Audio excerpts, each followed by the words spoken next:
Morning, good morning. How are you today? There's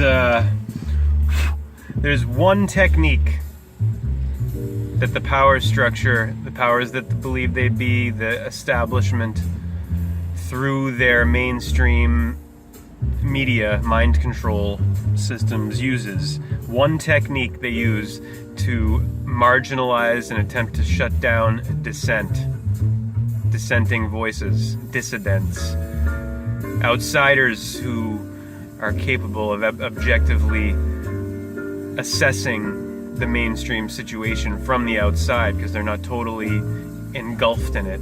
They don't have all that shit right up their nose all the time. That technique is called ad hominem. If you want to see a perfect case study in how that technique is used, watch the 4-part BBC piece that was done on the so-called conspiracy theorist Max Spears. See, conspiracy theorist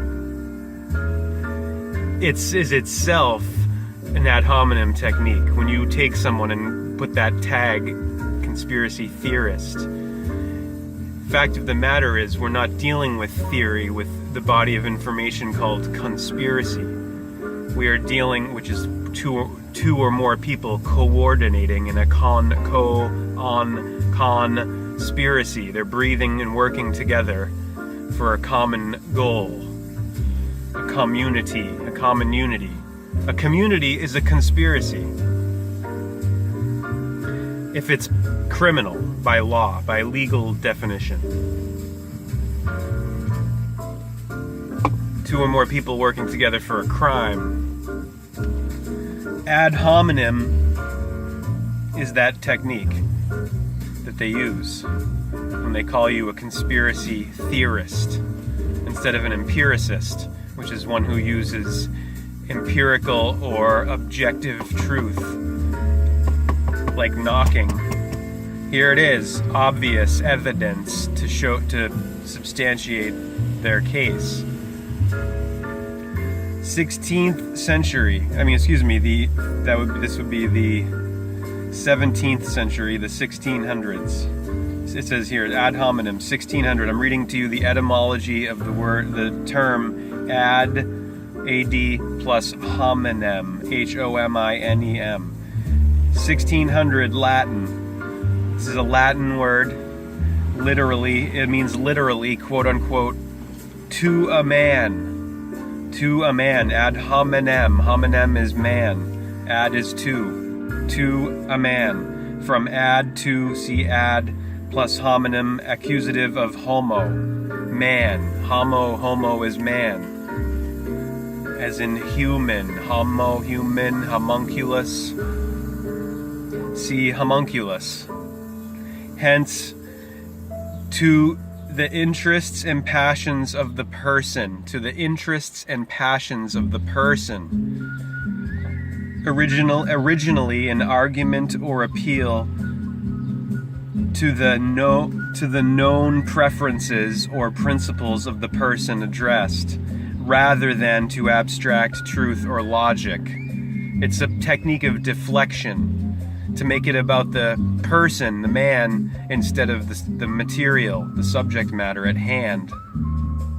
Aristotle, Topics, chapter 8, verse 11, remarks that it is sometimes necessary to refute the disputant rather than his position.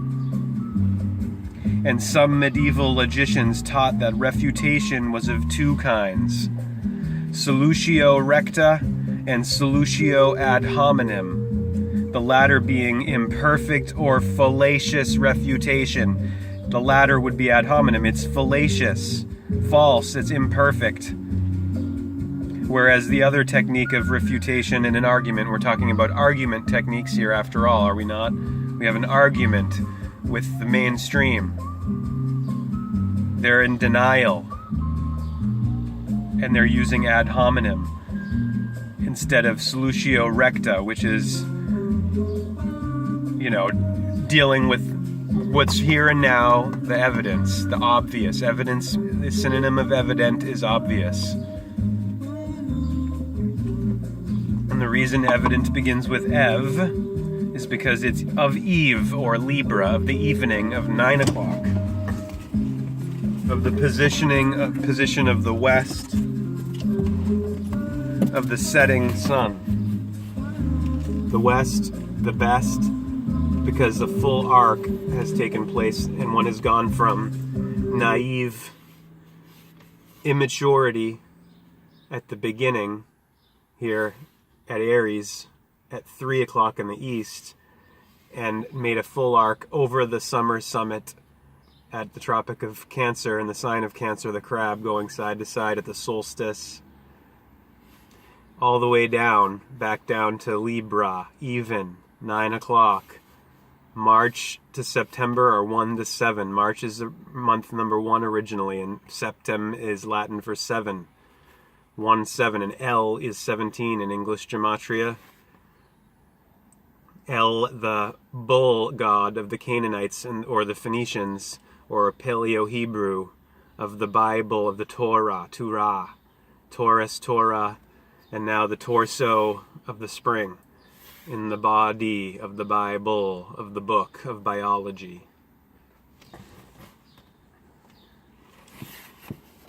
Now, I have cash register synchronicity from yesterday, 12 of them. 12, just so happened to be 12, and 12 o'clock is where we're heading through the spring quarter as we're rising to Aries. So even, Eve, Libra, balance, evidence, Adam, odd, dawn, beginning and end. Adam, Eve, odd, even, dawn, evening, on, off, yang and yin, sunrise, sunset. Immature, mature, mator of the Taurus, Torah. Aries is in the cerebrum of your body, the ram of the brain, with tree of the 3. Can you see? A, B, C? The C, S-E-A, S-E-E. Aries, arise.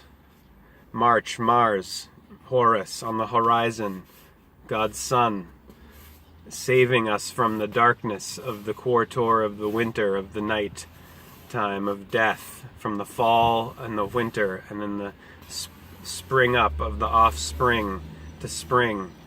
Jack, be nimble, Jack, be quick. Jack jumped over the candlestick. Jack and Jill went up the hill to fetch a pail of water. Jack fell down and broke his crown, and Jill came tumbling after, tumbling. And then Taurus, now where we're in here in April, of the water, of the rains, of the April showers bring May flowers. Taurus is in the cerebellum, or the bull, and the Torot of stories told, of tales of the bull, the Taurus, of the matador, of the red bull that gives you wings, the flying Canaanite Phoenician bull god El. Horus, the hawk, Ra, Re, the bull in the back of the brain, and then Gemini in the arms and the lungs coming up next, the twins, the parallels, Castor and Pollux, the pillars, the twins, the twine of time, the two in, twin, and then the gem in eye, between the two eyes, and then the summit of Cancer the crab in June, or John, or Juno. Do you know what I mean? God's sun is God's sun on the ecliptic, the serpent of the sine wave. Jesus used to be depicted as a serpent on the cross in addition to the man. The serpent of time, of the twine, of the DNA twist, of the code, of genetics, Genesis.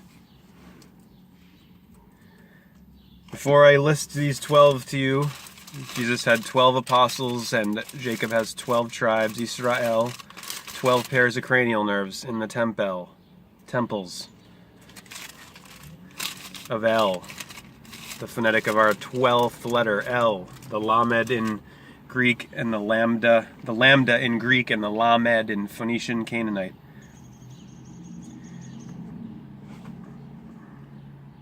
Before I share those synchronicities with you,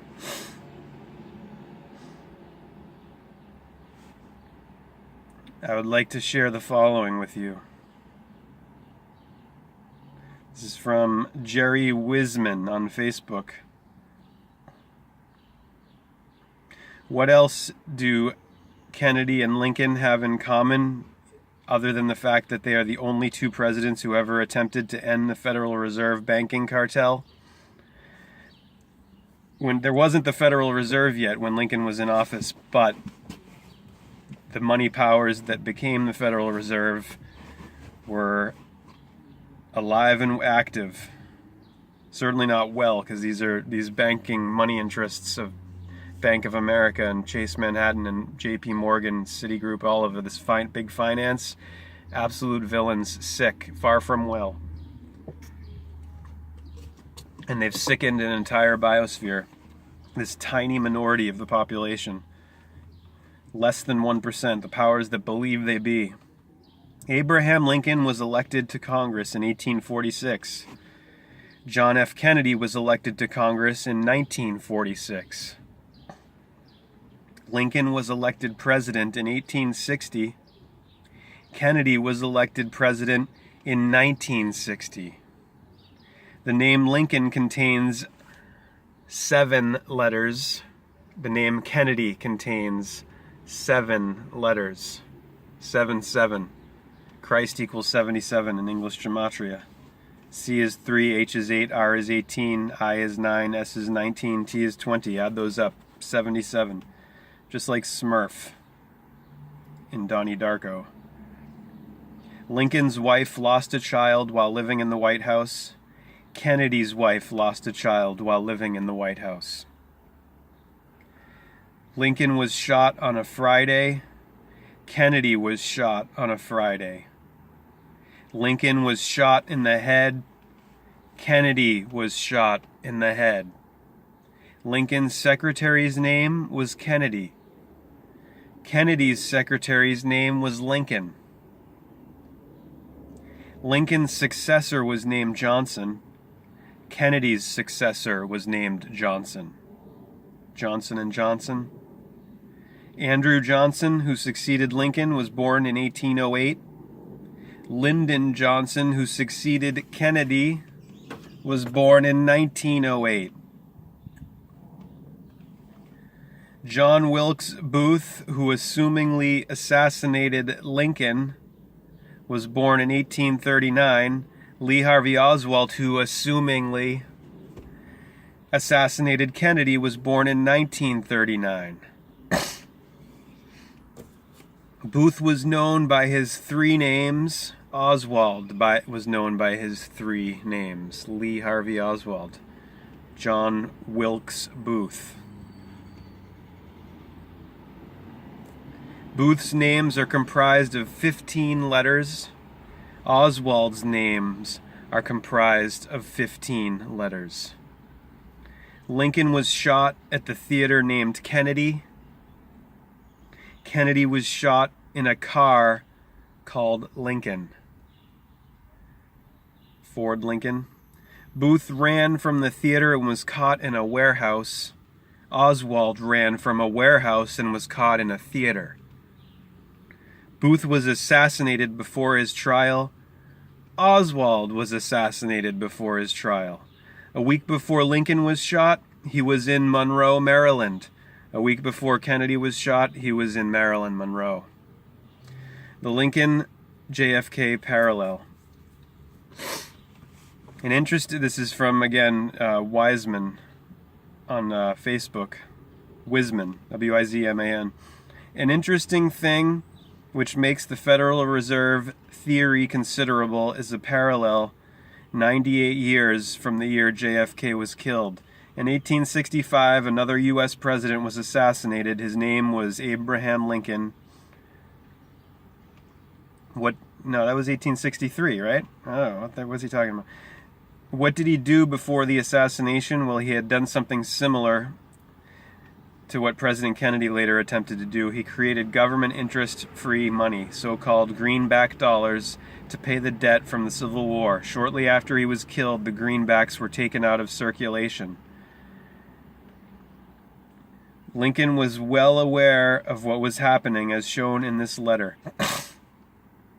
Excerpt, see here. What JFK did was to create interest-free government money backed up by the silver reserve. That's what JFK did, contrary to the Federal Reserve money, which is not backed up by anything, as you will find out if you continue reading. He wanted to pay off the U.S. debt this way. Apparently aware of the secret behind the Federal Reserve, he decided to go back and follow the Constitution. Of course, this was a very dangerous thing to do, because if he was allowed to continue, if he could put the international bankers out of business in the long run, it could put the federal, I shouldn't have said if, it could put the international bankers out of business in the long run. Lincoln was well aware of what was happening, as shown in this letter. Lincoln was aware before this was in the 19th century, before the Federal Reserve, which was founded in 1913 with the Federal Reserve Act passing Congress, written 3 years earlier on Jekyll Island, the creature from Jekyll Island. This is what Lincoln said in this letter. I see in the near future a crisis approaching. It unnerves me and causes me to tremble for the safety of my country. The money power preys upon the nation in times of peace and conspires against it in times of adversity. It is more despotic than a monarchy, more insolent than autocracy, more selfish than bureaucracy. It denounces as public enemies all who question its methods or throw light upon its crimes. I have two great enemies, said Lincoln, the Southern Army in front of me and the financial institutions at the rear. The latter is my greatest foe. The financial power, his greatest foe, greater than the Southern Army. Corporations have been enthroned.